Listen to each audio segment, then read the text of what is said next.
दिल्ली के छतरपुर में स्थित सिद्धपीठ मां कात्यायनी मंदिर प्रांगण में बागेश्वर धाम पीठाधीश्वर पंडित धीरेन्द्र कृष्ण शास्त्री ने नवंबर में होने वाली पित्त यात्रा को लेकर 4 राज्यों के प्रतिनिधियों के साथ बैठक की। महाराज श्री ने कहा कि यह राजनीतिक नहीं आध्यात्मिक यात्रा है। हम अपनी लड़ाई नहीं लड़ रहे, न हमें चुनाव लड़ना है, न किसी नेता को वोट दिलवाना है। हमारी लड़ाई तलवारों से नहीं, विचारों से है। हम विचारों से हिंदुओं को एक करना चाहते हैं। हम जाति छोड़ने की नहीं, जाति अभिमान छोड़ने की बात कर रहे हैं। बैठक में यात्रा से संबंधी विभिन्न बिंदुओं पर चर्चा की। इसके अलावा यात्रा के संकल्पों के बारे में उपस्थित प्रतिनिधियों को अवगत कराया। बागेश्वर महाराज ने कहा, यह यात्रा सनातन धर्मावलंबियों को जगाने के लिए है, भारत को हिंदू राष्ट्र बनाने के लिए है। इस यात्रा में आप सभी से आर्थिक नहीं, सिर्फ शारीरिक और मानसिक सहयोग का आग्रह किया जा रहा है। यदि यात्रा के नाम से कोई राशि मांगता है तो उसके संबंध में बागेश्वर धाम के कार्यालय को सूचित करें। संपूर्ण खर्च बागेश्वर धाम जन सेवा समिति कर रही है।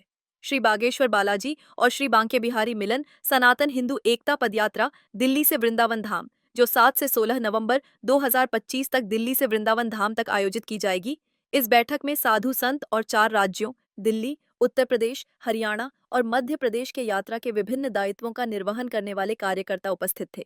इस पदयात्रा के मुख्य संकल्प इस प्रकार हैं: सामाजिक समरसता बनी रहे, मां यमुना स्वच्छ और सुंदर हो, ब्रजधाम क्षेत्र मांस और मदिरा से मुक्त हो, गौ माता का संरक्षण हो, उन्हें राष्ट्र माता घोषित किया जाए और गौ अभयारण्य स्थापित हो, पुराना वृंदावन स्थापित हो, वहां के मंदिर और वहां की रज सुरक्षित रहे, श्री कृष्ण जन्मभूमि में भव्य और दिव्य मंदिर का निर्माण हो, भारत हिंदू राष्ट्र बने, सभी मंदिर, गिरजाघर और मस्जिदों में सप्ताह में 1 दिन राष्ट्रगान बजाया जाना चाहिए। बागेश्वर महाराज ने कहा कि इन संकल्पों को जन जन तक पहुंचाया और उन्हें बताया जाए, और सभी सदस्यों से कहा कि अपने अपने क्षेत्र में यात्रा के प्रचार प्रसार और यात्रा में शामिल होने के लिए पीले चावल वितरित करने का आग्रह किया जाए।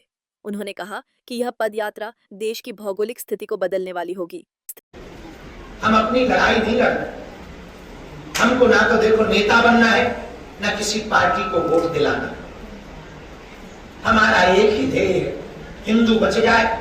लेकिन इस रास्ते में जितनी विपदाओं को हम भोग रहे, हम जान रहे, जितनी आफतों को हम भोग रहे, हम जान रहे, लेकिन हम सिपाही की तरह जब तक मृत्यु नहीं आएगी तब तक हम हिंदुओं के लिए लड़े। माना हमारी लड़ाई तलवारों की नहीं है, हमारी लड़ाई विचारों की है। हम विचारों से हिंदुओं को एक करना चाह रहे हैं। हम ये नहीं कह रहे कि तुम अपने जाति छोड़ दो, हम सिर्फ ये कह रहे तुम जाति अभिमान छोड़ दो। देश थोड़ा खतरनाक है, कई लोगों को मिर्ची लगी, पर लगे, हमको टेंशन नहीं। मंदिरों में, मस्जिदों में, गिरजाघरों में राष्ट्रीय गान बजाया जाए।